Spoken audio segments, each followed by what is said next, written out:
मी सेवानिवृत्त शाखा अभियंता महाराष्ट्र जीवन प्राधिकरण आणि सद्यस्थितीत महाराष्ट्र जीवन संघर्ष समिती कृती समितीची मी सहसचिव आहे।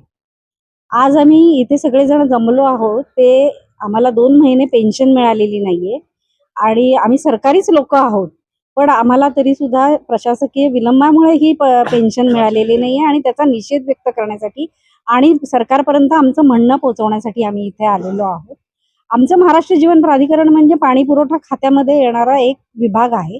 आम्ही जलजीवन मिशन सारखे प्रकल्प राबवलेले आहे। तसंच महाराष्ट्र जीवन प्राधिकरण हे फार पूर्वीपासून कार्यरत आहे। त्याची नावं बदलली वेळोवेळी, पुणे असेल, मुंबई असेल, ठाणे असेल, बदलापूर असेल किंवा महाराष्ट्रातल्या प्रत्येक गावाच्या पाण्याची सुरुवात ही महाराष्ट्र जीवन प्राधिकरण करते। म्हणजे लोकांची तहान आम्ही भागवतो, लोकांची तहान भागवल्याने त्या गावाचा विकास होतो, त्या गावाचा विकास झाल्याने महाराष्ट्राचा विकास होतो। म्हणजे विकास करणारे खरे लोक आम्ही आहोत। आणि असं असताना आज आमच्या विभागाकडे पूर्णपणे महाराष्ट्र शासनाचं दुर्लक्ष होत आहे, हे आम्हाला अगदी खंत बाळगून मी इथे सांगत आहे।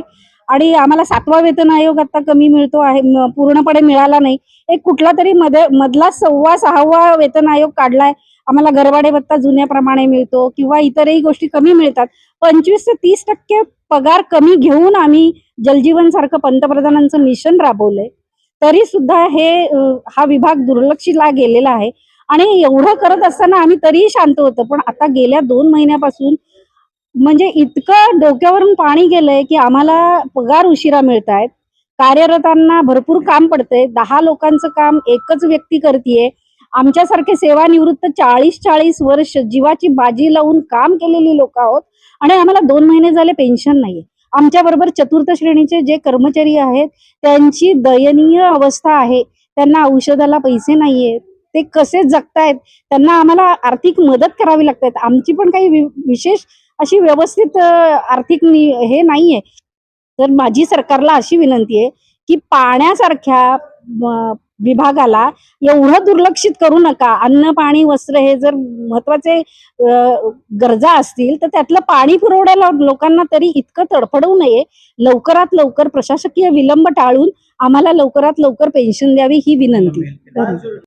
सेवानिवृत्त उपविभागीय अधिकारी सध्या महाराष्ट्र जीवन प्राधिकरण मध्ये वर्षानुवर्ष आम्ही जवळजवळ 37 वर्ष सर्व्हिस केली।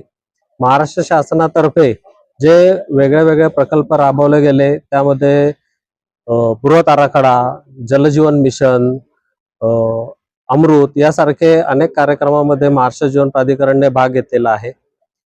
23 मार्च 2017 पासून महाराष्ट्र शासनातर्फे महाराष्ट्र जीवन प्राधिकरणच्या सर्व कर्मचाऱ्यांचे निवृत्ती वेतन आणि पगार याचं दायित्व स्वीकारलेलं आहे। त्यामुळे प्रथमतः आम्ही शासनात असल्यामुळे आमचं कोणत्याही प्रकारचे वेतनातून उदरनिर्वाहासाठी, भविष्य निर्वाहासाठी किंवा पेन्शनसाठी कोणतीही वजावट केलेली नव्हती। परंतु सद्यस्थितीत गेल्या 2 महिन्यापासून आम्हाला निवृत्ती वेतन मिळत नाहीये। तसंच कार्यरतांना जे वेतन मिळते तेही वेतन खूप विलंबाने मिळत आहे। त्यासाठी आम्ही आता हे आंदोलन छेडलेले आहे। यामध्ये आम्हाला कोणताच बोलण्याचं मुभा दिलेली नसल्याने आम्ही मुक आंदोलन केलेलं आहे।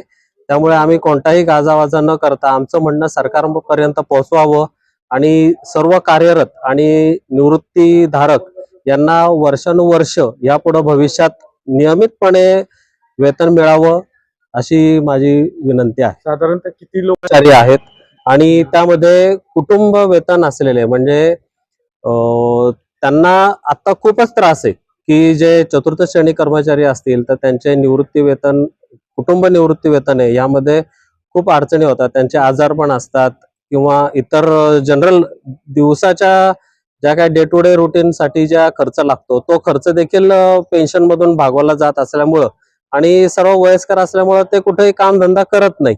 इतकी वर्ष जे त्यांचे उमेदीचे वर्ष होते त्यांनी ते महाराष्ट्र जीवन प्राधिकरण मध्ये पाणी पुरवठ्याच्या कामात रात्रंदिवस अहोरात्र काम केलेलं आहे।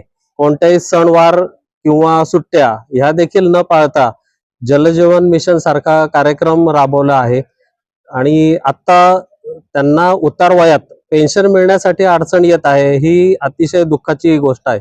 तरी माझी सरकारला विनंती आहे की पेन्शन जे काय ते लवकरात लवकर मिळावे ही विनंती. आंदोलन प्रयत्न केलेला आहे, कुठेही जास्त कोणी घोषणाबाजी केलेली नाही किंवा दंगा केलेला नाही. शांतपणे शासनापर्यंत ही गोष्ट पोहोचवावी या पद्धतीचा अवलंब केलेला आहे. डेडलाईन दिली त्यांनी. नाही, लवकरात मेल वगैरे लवकर केले. पुढे काय पुढचे मेल काय process असणार? शासनाला लवकरात लवकर वेतन मिळण्यासाठी मेल केलेले आहेत आणि मुख्यमंत्री कार्यालयाला मॅडमनी मेल केलेले आहेत. आता कोर्टात मेल गेले केलेत, काही जण. कोर्टातही गेलेले आहेत आणि यापुढे ज्या वेळेला मिळेल त्यावेळेला मिळेल असं शासनाचं एकंदरीत धोरण दिसतंय. त्यामुळं शासनाने लवकरात लवकर सेवानिवृत्तांचा निवृत्ती वेतनाचा प्रश्न संपवावा आणि त्यांना कायमस्वरूपी निवृत्ती वेतन मिळावं ही नम्र विनंती पुढं करत काय आहे.